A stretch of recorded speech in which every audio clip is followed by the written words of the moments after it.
Hello friends, welcome to my channel Shantos kitchen. আশা করছি আপনারা সকলে ভালো আছেন, সুস্থ আছেন। বন্ধুরা, আজকে আমি আপনাদের সঙ্গে শেয়ার করব দারুণ মজার রেসিপি, দুধের মালাই মিষ্টি, দুধের মালাই নাড়ু রেসিপি। যেটাই খুশি সেটাই বলতে পারেন। তো দুর্দান্ত স্বাদের রেসিপিটি খেতে ছোট বড় সকলে খুব মজা করে খেতে পারবে, আর খুব কম সময়ে খুব তাড়াতাড়ি বানানো যায় এটি। বন্ধুরা, আত্মীয়স্বজন এসছে, চটপট বানিয়ে খাওয়ানো যায় দারুণ স্বাদের মিষ্টি। তো বন্ধুরা, আমার এই খুব সহজে বানানো মিষ্টিটি আমি কিভাবে করেছি সেটি দেখানোর জন্য চলে যাবে আমি আমার রান্নাঘরে। চলেন তাহলে বন্ধুরা সকলে আমার সঙ্গে আমার রান্নাঘরে। চলে এসেছি রান্নাঘরে।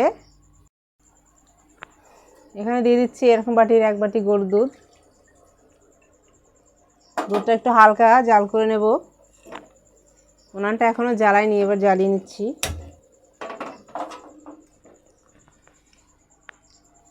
দুধটা হালকা গরম করে নিয়েছি, আর এই যে বাটিতে দুধ দিয়েছিলাম ঠিক সেই বাটিতে এক বাটি গুঁড়ো দুধ দিচ্ছি। এটা ভালো করে নেড়েচেড়ের সঙ্গে মিশিয়ে নেব এই ডিমগুলা দিয়ে, দলা পেকে না যায়, এভাবে মিশিয়ে নেব সুন্দর করে। ভালোভাবে মিশে গেছে। এবার এতে জালটা করে নেব, ভালো করে নিয়ে ঘন করে নেব। ঘন করে এবার নেড়ে চেড়ে জাল করে নেব। আর আমি দিয়ে দিচ্ছি দুটো এলাচ, এটা ফ্লেভারের জন্য দারুণ সুন্দর একটা ফ্লেভার দেবে। আপনারা গুঁড়ো এলাচ পাউডার মানে এলাচের পাউডারও দিতে পারেন, আমার কাছে আস্ত আছে, আস্তই দিচ্ছি। এটা নারকেলের মালাই নাড়ু করার জন্য এটা একটু ঘন করে নিয়েছি, আর একটু ঘন করে নেব। নিয়ে এবার চিনিটা দিয়ে নেব। অনবরত নাড়তে চাড়তে থাকতে হবে, আর গ্যাসের ফ্লেমটা অবশ্যই একটু লো দিয়েই করতে হবে, আর নিচে লেগে যেতে পারে, কারণ ঘন হয়ে গেছে অনেকটাই। আর দুটো এলাচ দিয়েছি, তার জন্য ফ্লেভারটা বেশ দারুণ সুন্দর দিচ্ছে ফ্লেভার। এই পজিশনে দিয়ে দিচ্ছি চিনি। এবার দিয়ে দিচ্ছি চিনিটা স্বাদ মতো আপনারা দেবেন, যেরকম মিষ্টি পছন্দ করেন তেমনই দেবেন। আমি এই চামচের 4 চামচ মতো দিচ্ছি, কারণ গুঁড়ো দুধে একটু মিষ্টি থাকে, তো সেই বুঝে আমাকে দিতে হবে।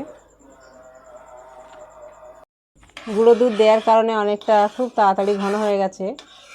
আর মালাই মিষ্টি তৈরি করার জন্য মালাইটা রেডি হয়ে গেছে। মালাই মিষ্টি বা মালাই নাড়ু করব, তো এই মালাইটা অনেকটা হয়ে গেছে ঘন। এবারে দিয়ে দেবো নারকেল কোড়া। যে বাটির এক বাটি দিয়েছিলাম সেই বাটির এক বাটি আমি নারকেল কোড়াও দিয়ে দিচ্ছি। এই বাটিতে করে আমি গুঁড়ো দুধও দিয়েছি, এমনি গরুর দুধও দিয়েছি, আর সেই বাটিতে করে নারকেল কোড়াও দিচ্ছি। তো এটা ভালো করে এর সঙ্গে মিশিয়ে নেব মালাইয়ের সঙ্গে।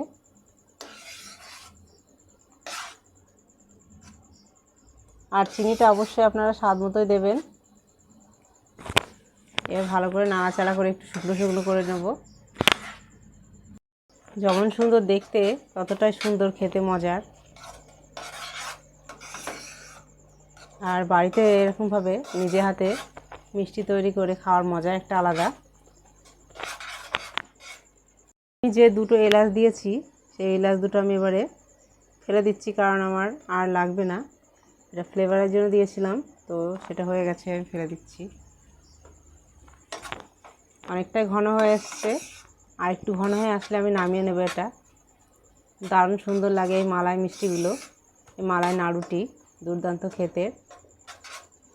ছোটো বড়ো সকলে খুব মজা করে খেতে পারবে, আর যখন ইচ্ছা তখনই এটা বানিয়ে নেওয়া যায়, আর খুব তাড়াতাড়ি হয়ে যায়, খুব কম সময়ে। প্রায় হয়ে অনেকটাই শুকনো শুকনো হয়ে এসছে। আর এরকম পজিশনে একটু এইভাবে প্রেস করে করে নেবেন, তাহলে লাড্ডুটা খেতে আরও সুন্দর লাগবে, মালাই লাড্ডুটা। অনেকটাই জল শুকিয়ে এসছে। এই যে এইভাবে প্রেস করে করে একদম গালে দিলেই মিলিয়ে যাবে লাড্ডুটা, মালাই লাড্ডু বা নাড়ু। অমায়িক স্বাদের হয় খেতে, গালে দিলেই মিলিয়ে যাবে একদম। আমার তো খুবই পছন্দের, আমার ফ্যামিলিতেও খুব পছন্দ করে এটা। তো আমার মনে হয় আপনাদের একটু করে খাওয়ানো উচিত, করে দেখিয়ে দেওয়া উচিত যে এভাবে নাড়ু করলে দারুণ হয়, দুর্দান্ত হয়।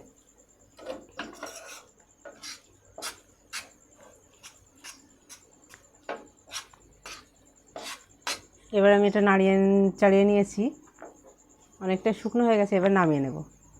এরকম হয়ে গেলে বুঝতে পারবেন, মানে বুঝে নেবেন যে হয়ে গেছে। এটাই যে দলা পাকা পাকা হয়ে আসছে না, এই পজিশনে এটা নামিয়ে নেবেন, তাহলে এটা হয়ে যাবে।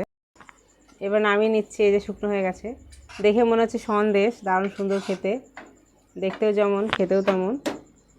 এখন একটা পাত্রে নিয়ে নিচ্ছি আর এটা ঠান্ডা করতে দিচ্ছি। ঠান্ডা হয়ে গেলে আমি নাড়ুটা বানিয়ে নেব।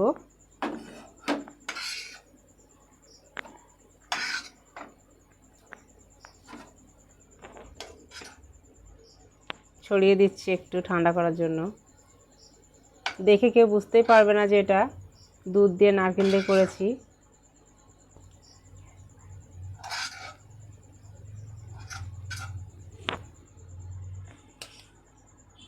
এটা অনেকটা ঠান্ডা হয়ে গেছে আর আমি একটু ঘি হালকা করে মাখিয়ে নিয়েছি হাতে, এই যে, যাতে আমার হাতে না লেগে যায়, এভাবে লাগিয়ে নিয়েছি। এবার আমি এই মালাই নাড়ুগুলি বানিয়ে নেব। এই যে সাইজটা আপনাদের ইচ্ছা মতো যেমনটাই করবেন। আমি একটু মিডিয়াম সাইজ করছি, খুব বড়ও না বা ছোটও না, এই সাইজ করছি। এই যে এইভাবে পাকিয়ে নেব নাড়ুটা। উপর থেকে দেখে কেউ বুঝতেই পারবেন না যে এটা নারকেল আর দুধ দিয়ে বানানো, মনে হবে একদম ছানার সন্দেশ, দুর্দান্ত স্বাদের খেতে।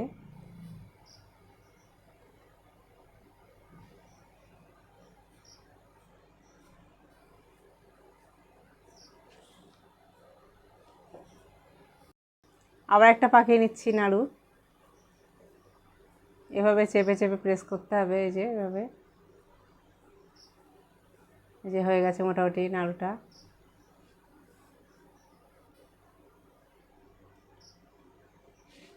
সাইডে রেখে দিচ্ছি, আবার একটা করে নিচ্ছি। এই যে এভাবে নিয়ে এভাবে প্রেস করে করে করতে হবে। সমস্তগুলি আমি এভাবে এই মালাই নাড়ুগুলি বানিয়ে নিচ্ছি। আরেকটা হয়ে গেছে, এই যে কাঠবাদাম দিয়ে সাজিয়ে নিচ্ছি ডেকোরেশনের জন্য। তো বন্ধুরা, আমার এই মজার মালাই রেসিপিটি ভালো লাগলে অবশ্যই লাইক করবেন। মালাই মিষ্টি বা মালাই নাড়ু বলতে পারেন। তো এই রেসিপিটি যদি ভালো লাগে তো লাইক করবেন আর আমার চ্যানেলটিকে সাবস্ক্রাইব করে নেবেন। পাশে থাকা বেল বাটন দাবিয়ে দেবেন আর লাইক শেয়ার কমেন্টস অবশ্যই করবেন বন্ধুরা। তো বন্ধুরা, আজ এই পর্যন্ত। আবার দেখা হবে নতুন কোনো রেসিপি নিয়ে। টাটা।